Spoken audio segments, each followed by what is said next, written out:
talkers right here on Live Now. And one of those talkers has to do with the Menendez brothers. Their court hearing is set for tomorrow, so we will learn a lot new information as it seems like they get closer to possible freedom. So let's bring in right now a friend here of the program, Live Now from Fox. This is Neama Rahmani, former federal prosecutor. Thanks so much for being with us on Live Now. Thanks for having me, Mike. All right, so yeah, all eyes right now on these Menendez brothers, of course. They got a big push this year with the Netflix drama and then also the documentary that was about their case. And now so many people itching to see what is going to happen next here with the Menendez brothers. No question, the Netflix series Monsters really has shine a big spotlight on Eric and Lyle's case. You know, I'm here in my hometown of Los Angeles. We have a big hearing tomorrow, but there are three things really happening simultaneously, two in the courtroom and one outside. Outside, Governor Gavin Newsom can, of course, commute or pardon the brothers. He said he's going to wait until the new district attorney makes a decision, but that's something that's politically happening in the background. But there's two simultaneous legal proceedings that are happening. Tomorrow is the status conference for the former District Attorney George Gascon's resentencing recommendation.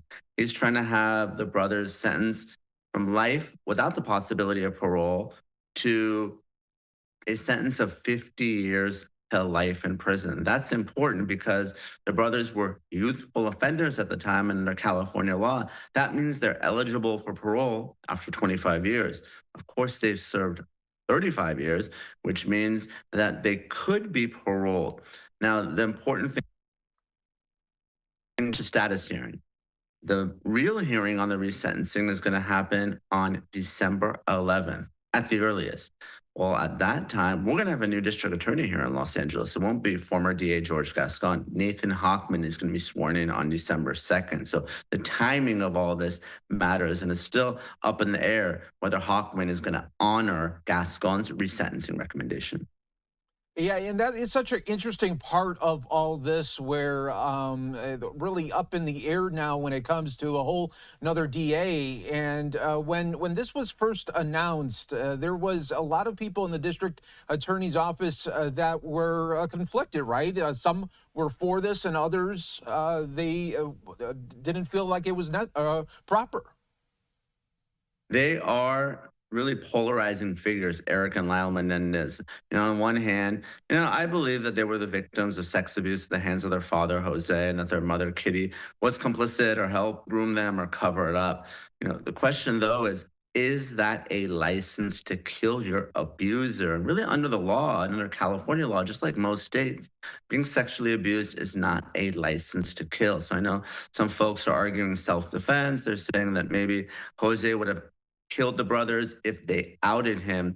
I don't think that's necessarily the best argument, and certainly not a particularly good argument with respect to their mother, Kitty.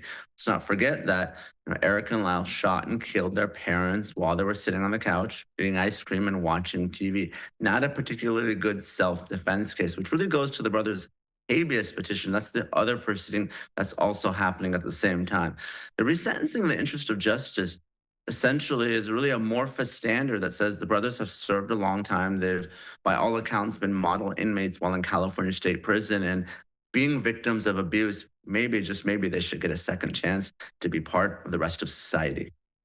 And Neama, a lot of people, when they have really been talking about this case, researching it on their own, and they say, okay, if it did happen the way that they say, where the dad was sexually abusing the two kids here, a lot of people say, okay, if you're going to kill him, why are you killing the mom as well? And then going on this massive shopping spree after they're gone and really not mourning like you should be. That's the argument against release, that they shot Jose 6 times. They reloaded and they shot and killed Kitty. Shot her 10 times. And of course, they went on this shopping spree, hundreds of thousands of dollars in the late 90s, which would be the equivalent of millions of dollars today. So the argument is that the sexual abuse, even if it happened, that wasn't the motivation for their murder. These brothers wanted their parents out of the way so they can access their fortune and just spend it.